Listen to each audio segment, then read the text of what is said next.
桜島の位置する南九州は、古来、熊祖の地でした。奈良の朝廷の支配が及ぶにつれ、南九州にも、律令制に基づいた国が置かれていきます。大隅の国が置かれてからは、アイラカルデラの北岸、桜島のよく見える場所に国府が置かれました。これにより、来るべき大噴火を文字で記録する準備が整います。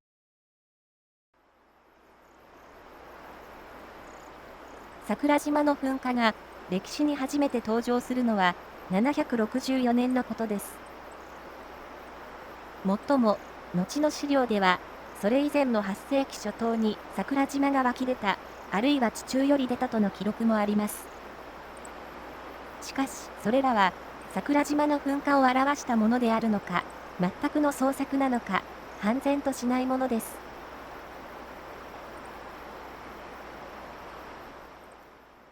桜島の東山麓に、大きな火口を持つ火砕球があります。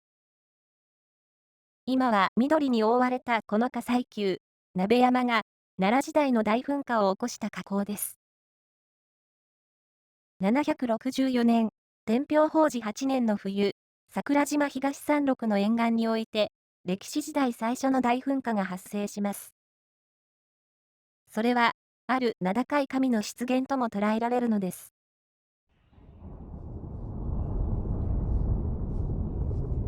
西方より音がする。雷に似ているが雷ではない。その時、大隅、薩摩の両国の境は噴煙により暗くなり、電光が飛び交っていた。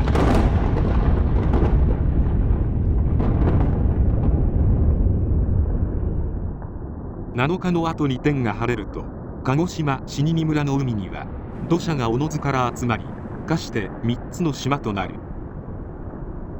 縁起が現れ見えて、大地を鋳造するがごとくあり、あいつらなり望めば東屋の家に似たり。島のために埋められるもの、民家62区、人々80人余り。鹿児島死に村というのが、桜島の島内にあった村なのか、島外の村なのかは判然としません。ここでいう鹿児島とは、桜島の古名であるとの説に基づくと、死に村も桜島の島内にあった村となり、整合性の取れた記録となります。出現した3つの島とは、鍋山、海老の塚とその他の島を指すものと考えられます。昭和溶岩に埋没する以前に存在した浜島も含まれているかもしれません。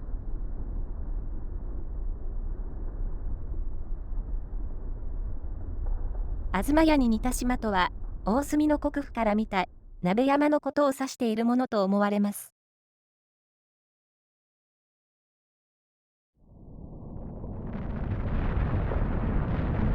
当時の海岸付近で発生した噴火は、マグマ水蒸気噴火となって、大きな火口を持つ火砕球を成長させました。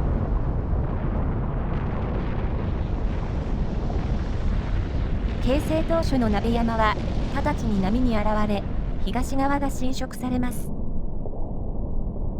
開いた東側からは、多量の溶岩が流出し、その多くは海底に流下しました。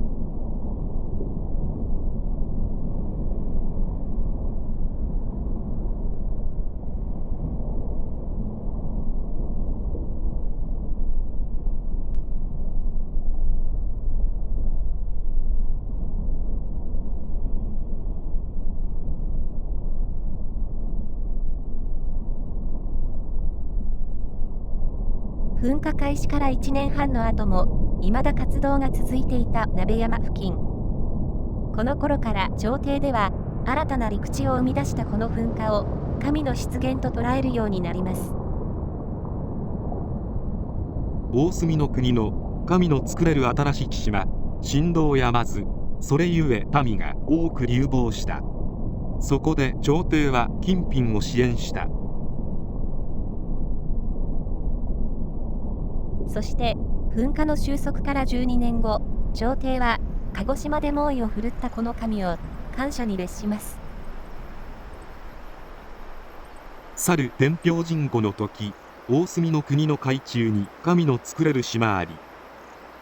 その名を大穴持ちの神という。ここに至り、社を作れり。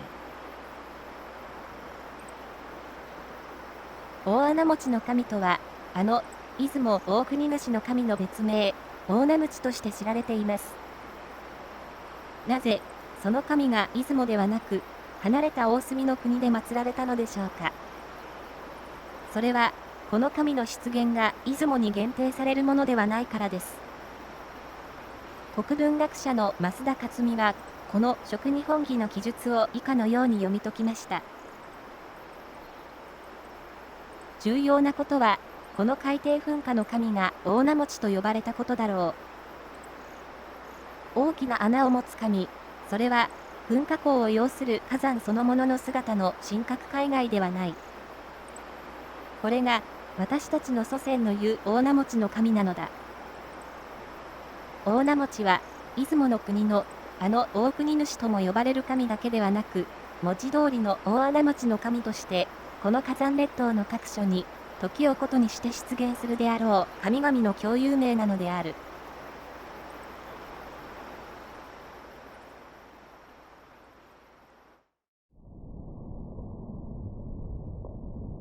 天平法師噴火の後の700年間は、桜島の噴火記録は見られなくなります。しかし、地質調査から、その間にも噴火活動があったことが分かっています。950年頃、南岳の山頂火口から溶岩が流出します。爆発的噴火を伴わない噴火でした。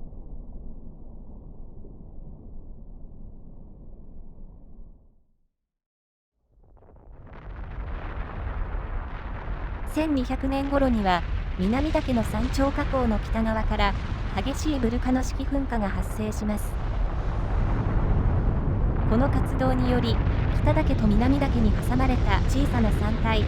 中岳が誕生します。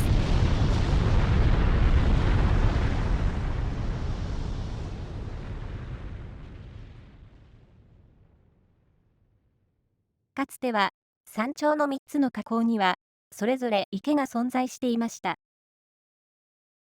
南岳の白水、北岳のお八、そして中岳の二中池。今はいずれも消滅しています。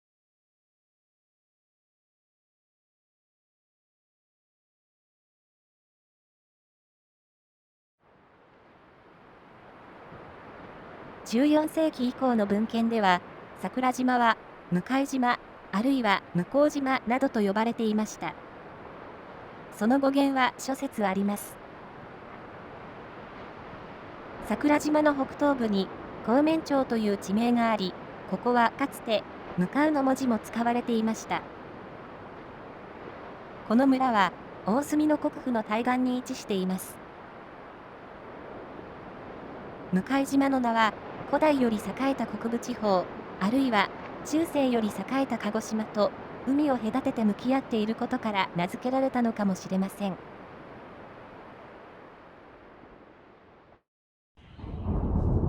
1468年、桜島の噴火が700年ぶりに記録されます。そしてその3年後、1471年、北岳の北東斜面からプリニー式噴火が発生します。噴火記録はごく短いものしかありません。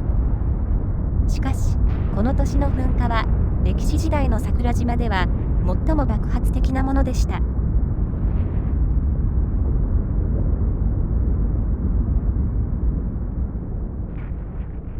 噴火は5年間断続的に続き、最後の1年間では、北東斜面とともに南西斜面からも溶岩が流出します。溶岩流は、多数の家屋や農地を飲み込んだものと思われます。それぞれ海岸に突入した溶岩流は、いずれも岬となり、陸地をさらに広げていきました。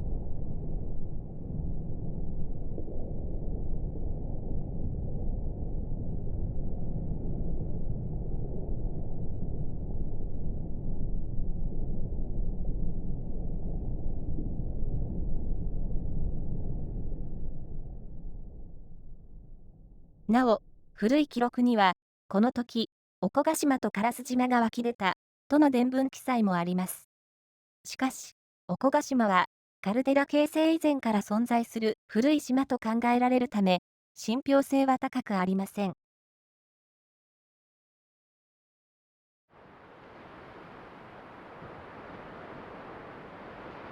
噴火が収束する文明8年頃から、文献には、向島とともに、桜島の名称が使われ始めるようになります。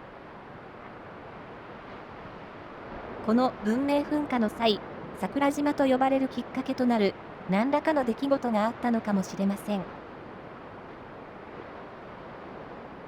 2つの呼称の併用は、その後200年にわたって続いた後、薩摩藩主の御意によって桜島呼称に統一されることになります。以後、向島と呼称する記述は見られなくなります。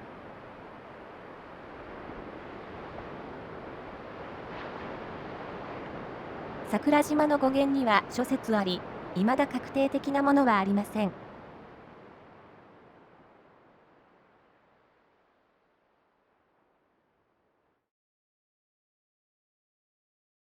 文明の大噴火の後、18世紀中頃までの300年間で、噴火記録は7回あります。いずれも小噴火と思われます。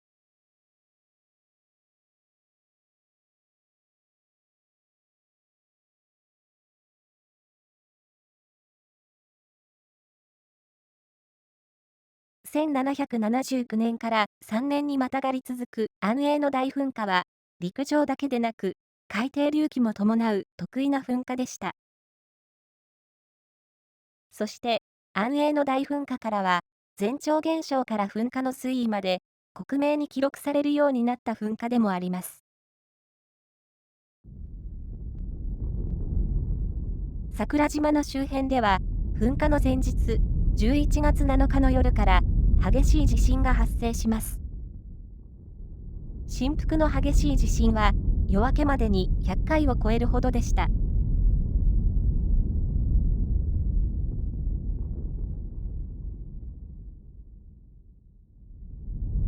11月8日の昼前には、島中の井戸水がことごとく沸騰し、吹き出るところもありました。付近の海水も紫色に変化し、南岳の山頂からは白い煙が上がります。これらは、桜島の直下におけるマグマの上昇を示すものでした。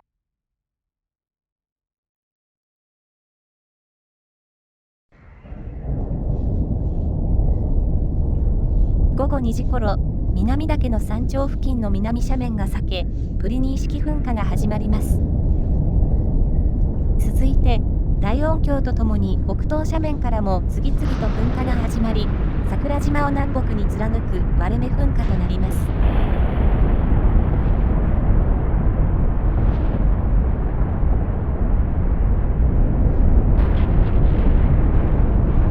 マグマの噴出と呼応するかのように、激しい地震も発生します。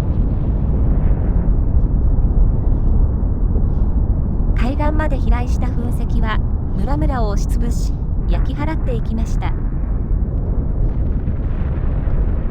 熱い噴煙は太陽光を閉ざし、周囲は闇に包まれます。その中で、マグマと稲妻だけが闇を照らしていました。その様子を、日本神話に言う、常闇になぞらえた記述があります。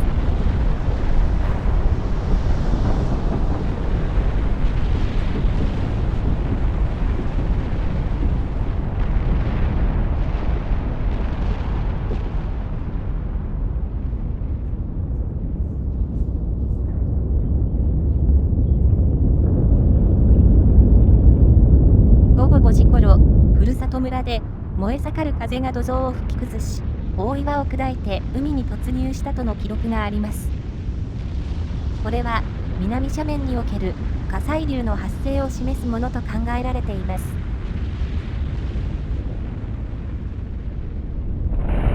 プリニー式噴火は、この頃から翌朝にかけて極大に達します。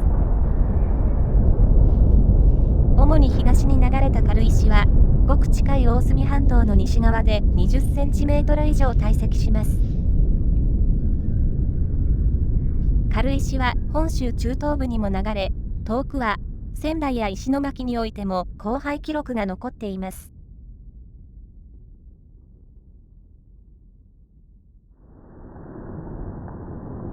11月9日、軽石噴火がピークを過ぎた頃から、溶岩の流出が始まります。南北いずれの割れ目からも溶岩が流出し、数日の間に、いずれも海岸にまで到達しました。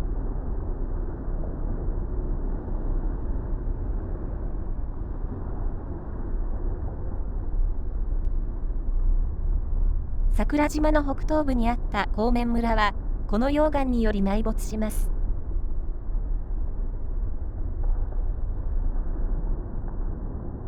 11月9日の夜からは、桜島の北東の海底でも火が見え始めます。地上の割れ目火口から溶岩が流れ出していた頃、海底でも火山活動が始まっていたのです。10日余りの後には最初の島が現れ、その後およそ1年の間に次々と島が出現します。各島の出現日は必ずしも正確ではありません。4番島、今の硫黄島と呼ばれる島が誕生する前後、激しいマグマ水蒸気噴火が発生し、泥や軽石が降り注いだといいます。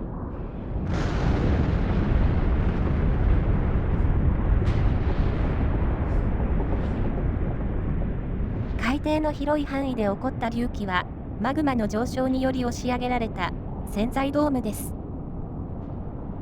海面下およそ120メートルから隆起し、これらの島々を作ったのです。安永の大噴火とは、この海底潜在ドームという巨大な側火山を生んだ噴火でもありました。この隆起がほぼ止まった頃から、海底でマグマ水蒸気噴火が発生することがありました。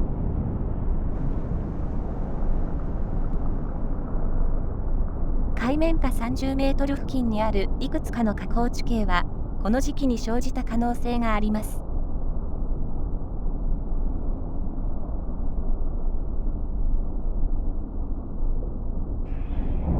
爆発的噴火は、居合わせた漁船を転覆させます。そして、噴火に伴って発生した十数メートルの大津波は、沿岸の人をさらいました。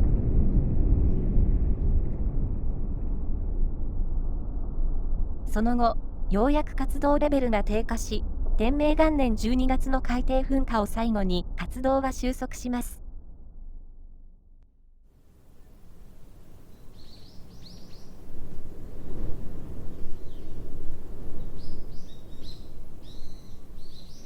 噴火収束後しばらく、湾欧の沿岸では異常な高潮現象が見られました。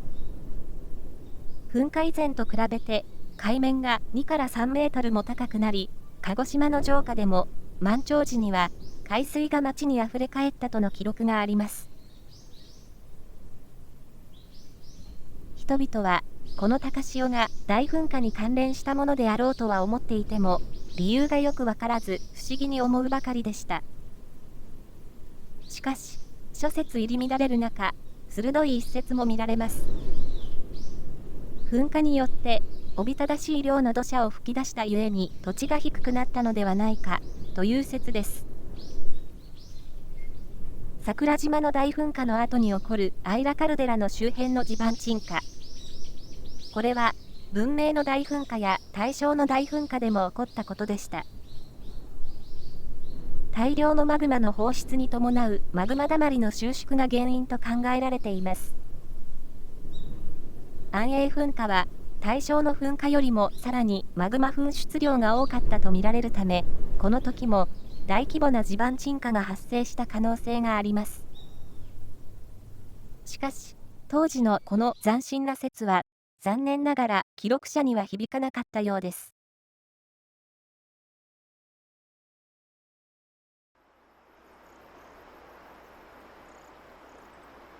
桜島では、大噴火が収束した後も、数年おきの散発的な小噴火が続きました。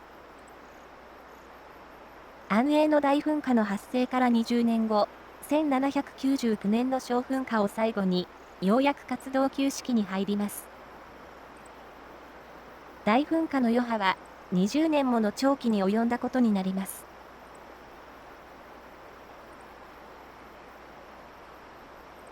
桜島にとって比較的穏やかであった19世紀。対照的だったのが、霧島のお八火山でした。お八は、歴史時代に誕生して以来、非常に活動的な火山であり続けました。特に、明治期のお八は、現代の桜島のように日常的に噴火する火山だったのです。その対比もあってか、桜島は、当時、旧火山と捉えられていました。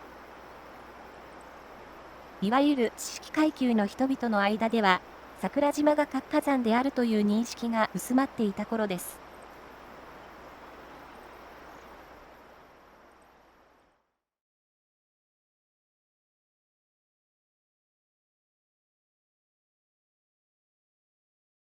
大噴火の前年、1913年の7月、東桜島村の有村で、火山ガスが原因とみられる死亡事故が発生しています。12月以降は、井戸水が完全に枯れるところと、反対に増加するところとがランダムに現れるようになります。年が明けると、桜島島内だけでなく、国部付近の井戸水にも変化が見られ、カジキ温泉の温度も上昇したといいます。しかし、この頃は、これらの現象を、噴火の前兆と感じた人はまだいませんでした。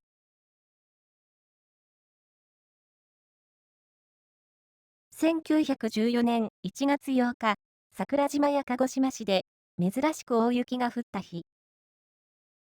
霧島のお八では小噴火が起こっています。前年から続く噴火により、この時は、お八こそが要注意火山として認識されていたはずです。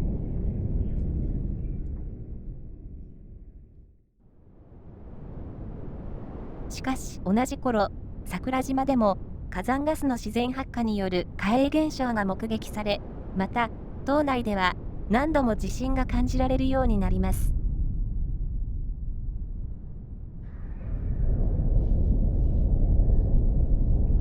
群発地震は続き、11日未明からは、激しい地鳴りを伴う強い地震が頻発するようになりました。強い地震は山体を揺さぶり、斜面の崩落が始まります。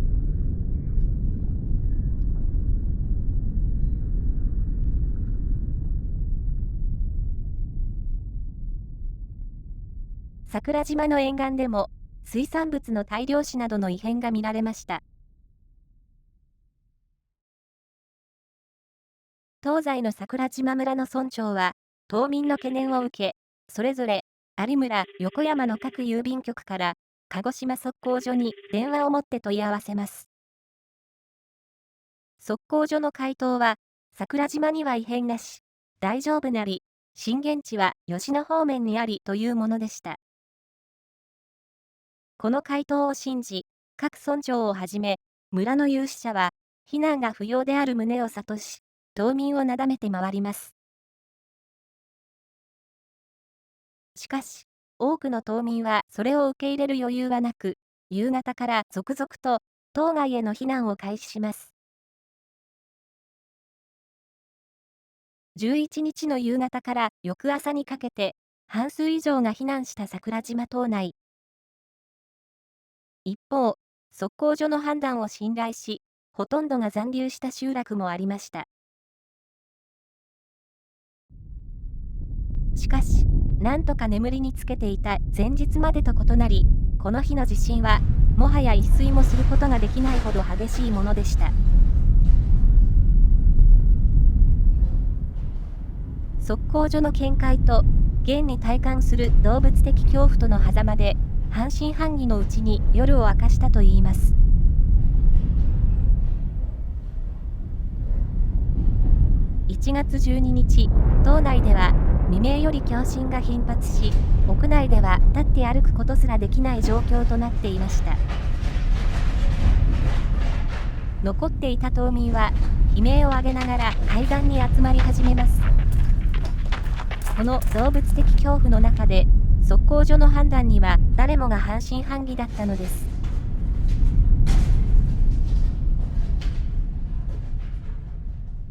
この朝、島内の井戸水は溢れるほど増加していました。有村温泉では泥水が噴き出し、海岸でも大量の水が湧き出していました。東桜島村長は、再度電話で、測候所にこの異常現象を報告し、桜島の安否を問い合わせます。しかし、測候所の回答は相変わらずの内容でした。当時、日本での火山観測は、浅間山を除いては行われておらず、したがって噴火予測に基づく警報発令などは、測候所の職務上の義務ではありませんでした。鹿児島測候所には地震計が設置されていたものの、さほど精度の高いものではなく、むしろ、人の体感よりも感度が低かった可能性さえあります。さらに、この噴火当日のやり取りについては、村の証言と測候所の報告との間に食い違いも見られます。測候所としての方針と、測候所で電話対応を行った職員の認識にズレがあったのかもしれません。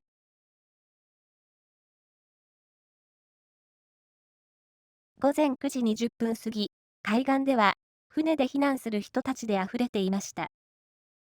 その時、南岳の山頂から白い煙の柱が上がり、しばらくして消えたといいます。東桜島村長らは、さらに測候所に問い合わせようとした矢先、西桜島村から電話が入ります。桜島の噴火を疑っている時ではないようです。お互い役場も引き上げて避難体制に踏み切ったらどうでしょうか。この電話に東桜島村が呼応し、両村役場はついに測候所の指示を捨て、残留者を避難させる方針に転換します。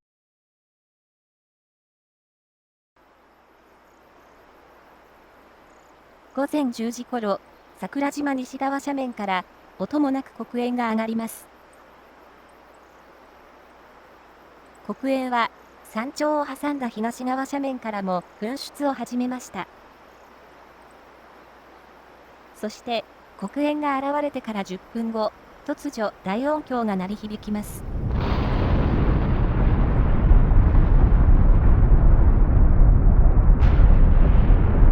プリニー式噴火の始まりでした。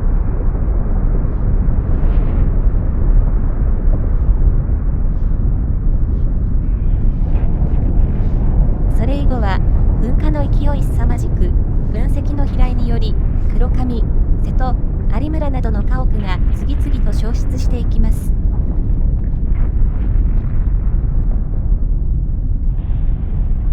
東桜島村にとどまっていた住民たちは混乱の極みに達し、海岸の船を争う修羅の巷と化します。西桜島村も同様で、海岸に集まった島民は救助を求めて鹿児島市側に向かって傘や毛布などを振り続けたといいます。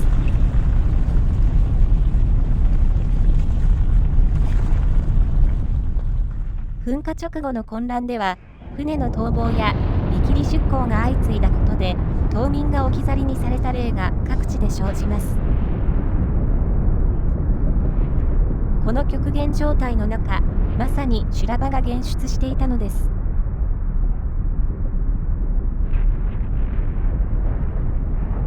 この大噴火による島民の死者は、そのほとんどが真冬の海に飛び込んだ末の凍死、歴史です。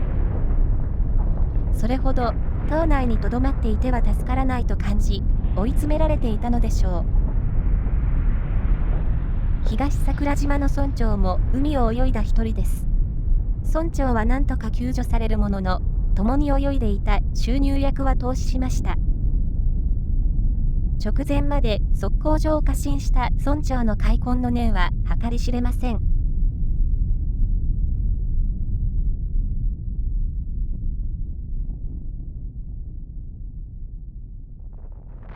噴火の発生直後から周辺の自治体では救護船の手配が始まっていました。鹿児島県や鹿児島市は湾内に停泊中の船舶を挑発し、これを救護船としました。大隅半島の沿岸の村々では青年会などが漁船を出し、沖合で溺れかけていたり、浜辺で怯える人たちを残らず救助していきます。その他、県警、医療従事者、陸軍、海軍がそれぞれ連携し、救護と治安維持に奔走します。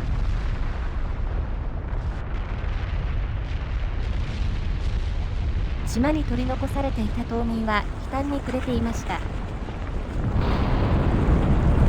暗闇と爆発音の中で、もはや海岸の岩陰に身を潜めることしかできなかったのです。その目の前に救助の汽船が現れた時の感激は天にも昇るほどの喜びであったといいます。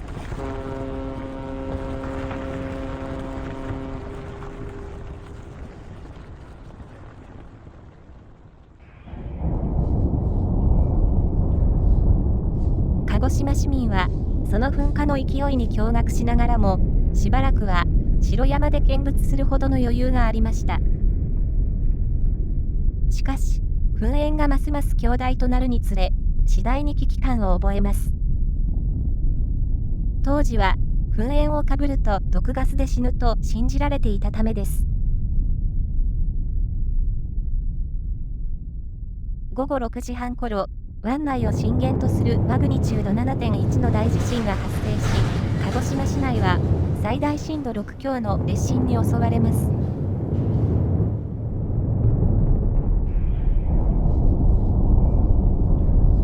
土砂崩れや家屋の倒壊によって死傷者が多数発生し、流言飛語も飛び交います。そのため、一般市民は西へと避難して、市内からほとんど人影が消えたといいます。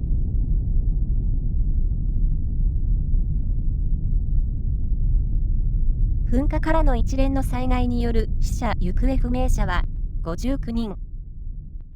うち約半数は地震による死者であり、噴火による島民の死者は、その噴火の規模に比べて、思いのほか少数にとどまったと言えます。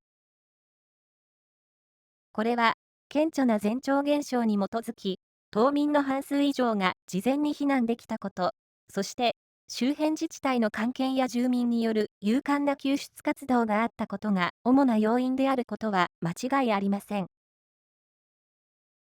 しかし、それだけでなく、幸運な気象条件も影響したことは、多くの避難民が感じていたところです。島民の多くが避難を開始した1月11日、避難船は、そのすべてが超満員でした。どの集落の避難船も、海面に手が届くほどのスレスレの状態で出港したといいます。しかし、この日は、普段は強い偏西風が吹き荒れる冬の日としては、全く稀な無風状態でした。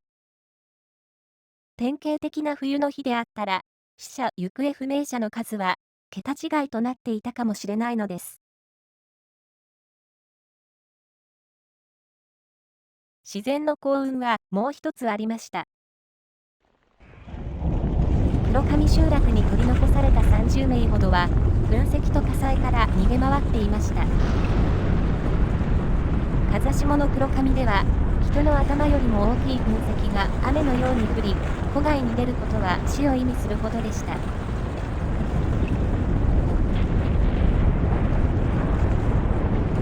それでも集落の家々は山の手から順に燃え上がり、海岸に向かって燃え広がります。人々はついに海岸近くの家に追い詰められますが、不思議なことに最後の家までは火は届かず、集落の火災は自然鎮火します。風向きが変わったのかもしれません。黒髪の人々は絶体絶命の危機を免れたのです。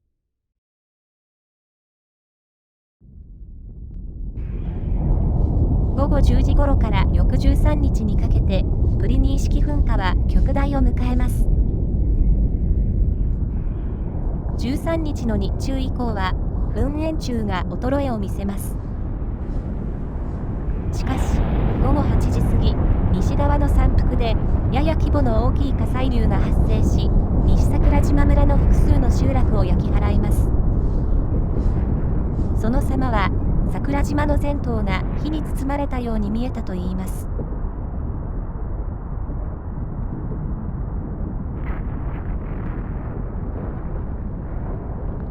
14日以降も噴煙は盛んであったものの、ここからは中小規模の噴火と溶岩の流出に移行します。西側の山腹から流れた溶岩は、赤水、横山の各集落を蹂躙しながら、15日には海中に突入し、16日に烏島に接続、19日頃には烏島を完全に飲み込みました。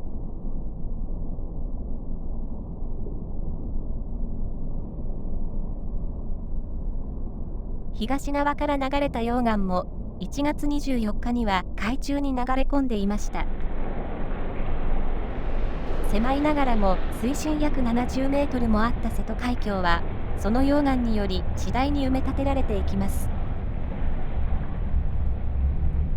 そして、1月の末頃には完全に閉塞されます。桜島と大隅半島とが陸続きとなりました。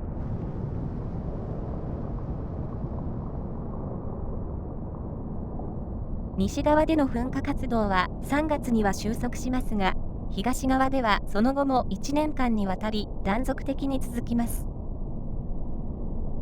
7月頃、有村付近の海岸から溶岩が海に流れ込み、さらに陸地を広げます。この溶岩デルタは、上部の火口から流出した溶岩が、すでに固まった溶岩の内部を通過し、海岸付近で噴出して形成されたものと思われます。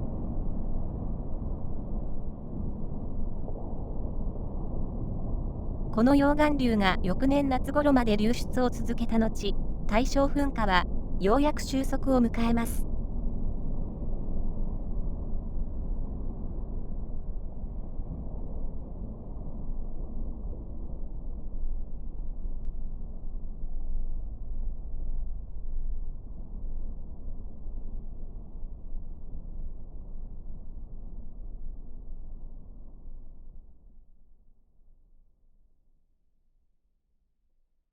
地下のマグマだまりから膨大なマグマが放出されたことにより、アイラカルデラの周辺では地盤沈下が発生します。安永の噴火以降、少しずつ隆起を続けていたアイラカルデラでしたが、噴火後は沿岸でも50センチメートル程度、カルデラ中心部の海底では数メートルの低下が発生しました。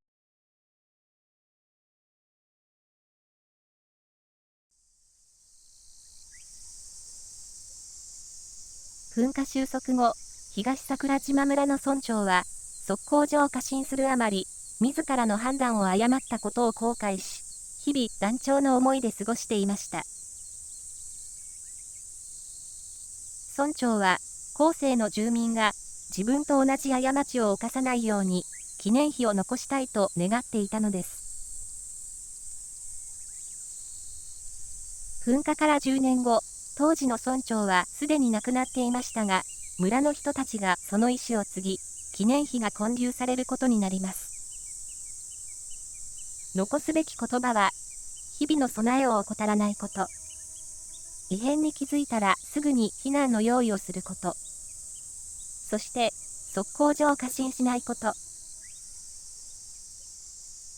噴火から10年を経過しても、噴火当時の測候所に対する住民の不信感は、未だ拭いがたいものがあったのです。ただ、実際に完成した碑文では、測候所が理論という言葉にぼかされていました。原文の作成を担当した新聞記者が、測候所を名指しする強い表現をあえて避けたためです。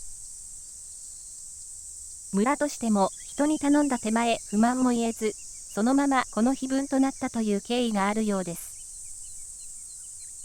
従って、碑文の本来の意味は、科学一般に対する不信を掲げたものではありません。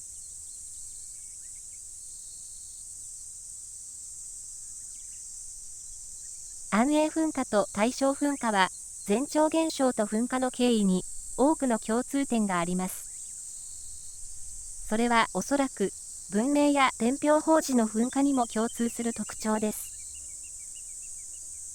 これらは、桜島南岳火山が大噴火を起こす際の典型的なプロセスであると考えられ、それは今後起こるであろう大噴火にも当てはまる可能性が高いものです。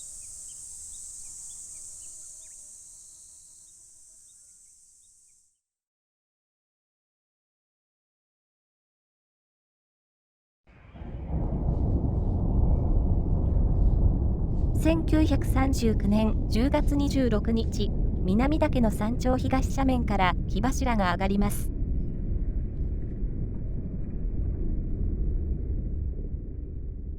小噴火は翌月上旬までたびたび起こり、10月29日には小規模な火砕流も発生しました。新たな噴火口は大正割れ目火口の線上にあたる斜面に生じました。しかし、ここは割れ目火口の一つとしては終わらず、その後も南岳の山頂火口から独立した別個の活動を続けることになります。昭和火口の誕生です。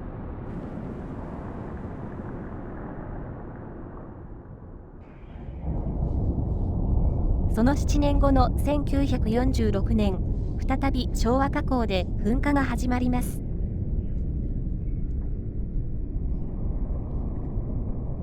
3月9日から溶岩の流出が始まり、山麓で東と南に分岐して流れます。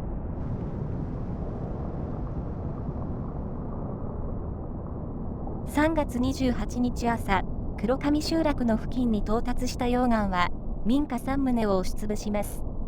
そして4月4日、黒上海岸に達する頃には、集落のほとんど全部が溶岩の下敷きとなりました。海中に突入した溶岩はなおも進み、4月20日には海岸から約400メートルの沖にあった浜島を飲み込み、地続きとします。一方、南に流れた溶岩は湯浜集落を飲み込み、5月21日、有村海岸に到達しています。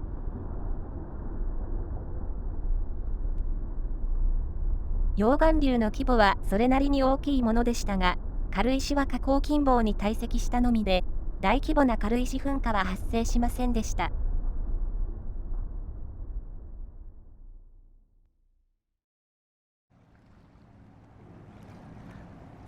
日常的に噴火を繰り返す火山である桜島。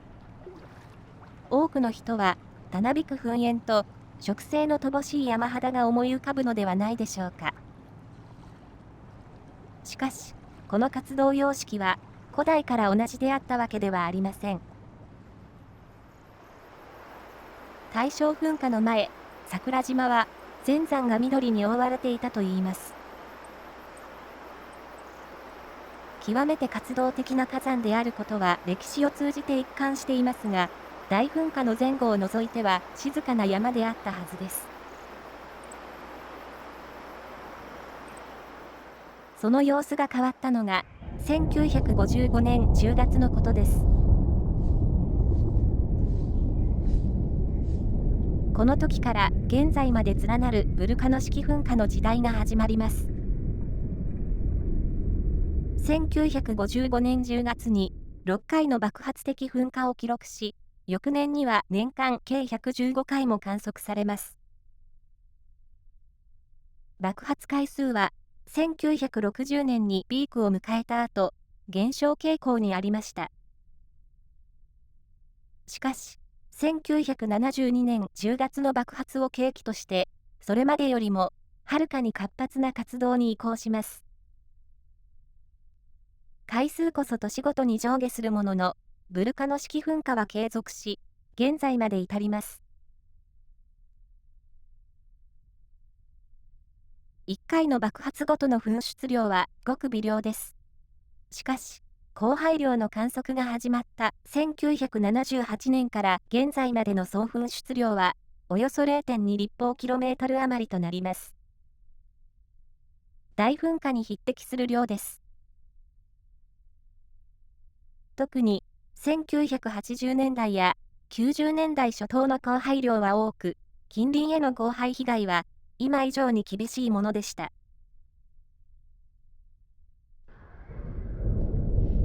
歴史時代の直前、南岳の形成過程では、繰り返されたブルカノ式噴火により、火砕物が厚く堆積しました。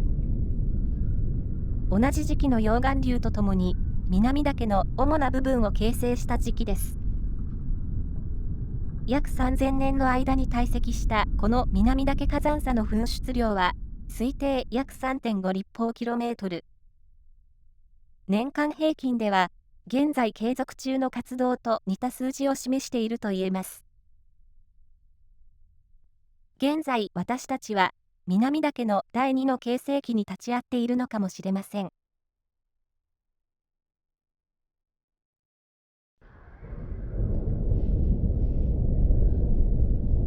1946年に海岸まで到達する溶岩を流出した昭和火口。ここは、その2年後の小噴火を最後に活動を止めていました。ブルカノ式噴火は、もっぱら南岳の山頂火口で起こっていたものです。しかし、2006年6月、昭和火口は58年ぶりに活動を再開します。以後10年間は、南岳の山頂火口と入れ替わるように、桜島の噴火活動の中心となります。特に、2009年から2015年までの爆発回数は凄まじく、年間500から900回を超える爆発的噴火を観測しました。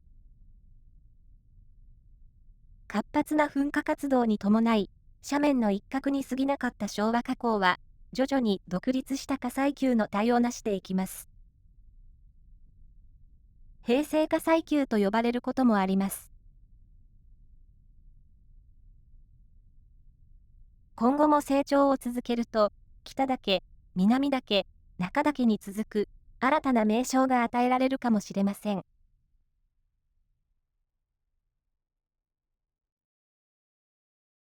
2015年8月15日、桜島南東部では、マグマの貫入によるものと思われる急激な山体膨張が観測されました。2020年6月4日には、南岳の山頂火口で発生した爆発的噴火により、大きな噴石が 3km を超えて飛散します。その他、噴煙が火口から5000メートルの高さまで上昇する大きな爆発的噴火が数年ごとに発生しています。このように桜島の火山活動は時期による揺らぎはあるものの、極めて活発な状態を保っていると言えます。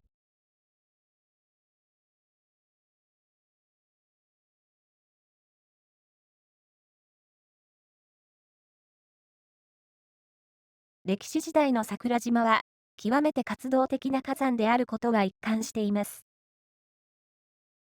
火山大国日本にあっても、歴史時代のマグマ噴出量は群を抜く数字です。これは、天平方時、文明、安永、大正の4度の大噴火の規模がいずれも大きいためで、この4つの噴火の噴出量が9割以上を占めています。しかし、頻繁に噴火を繰り返すようになったこの70年間は、それまでの活動とは異なります。文明や安永の大噴火は、デイサイト質マグマと安山岩質マグマとが混合し、ゆっくりと桜島の直下に蓄積された末に起こったものでした。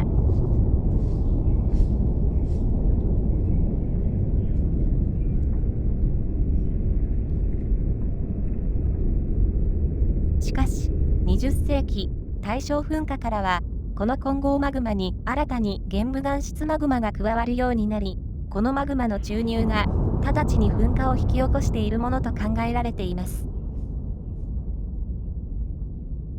つまり、桜島では、マグマの蓄積が進んでいるものの、玄武岩質マグマの注入が直ちに噴火を引き起こすことで、ある程度マグマの蓄積が抑えられていると言えます。しかし、ある程度抑えられているとはいえ、完全に解消できているかというと、そうではありません。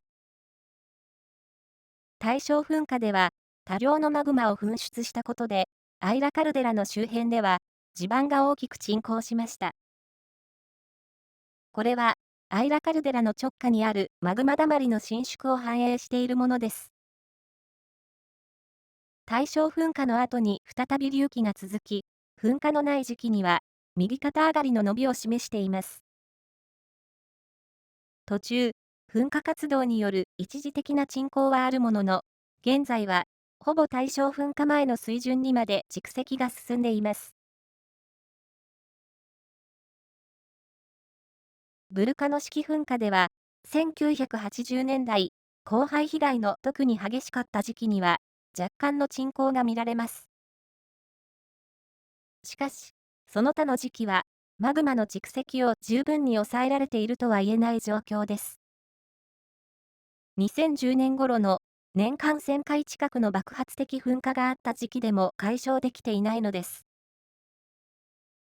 すでに大噴火を発生させる潜在能力は獲得しつつあると言えます。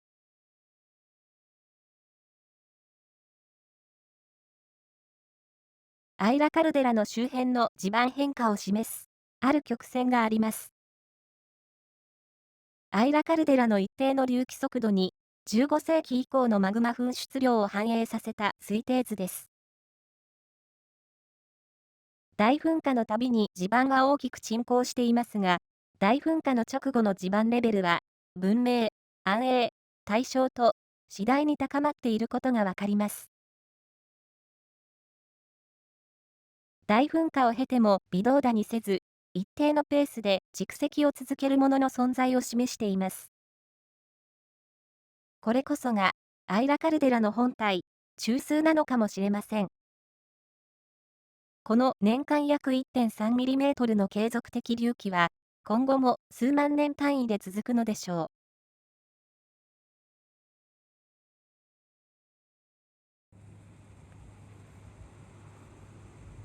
桜島の大噴火の歴史は、人命を奪い、村々を埋め尽くしてきた災害の歴史でもあります。しかし、人々にとって火山は恐れるだけの存在ではありません。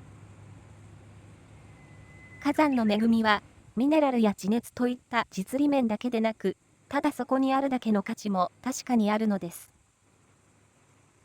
そのことは、ある薩摩藩士の記述する愛情にあふれたこの一文が何よりも示しています。この竹、爽快の中に引い出せるゆえに、数十里の他よりも遠く見えて、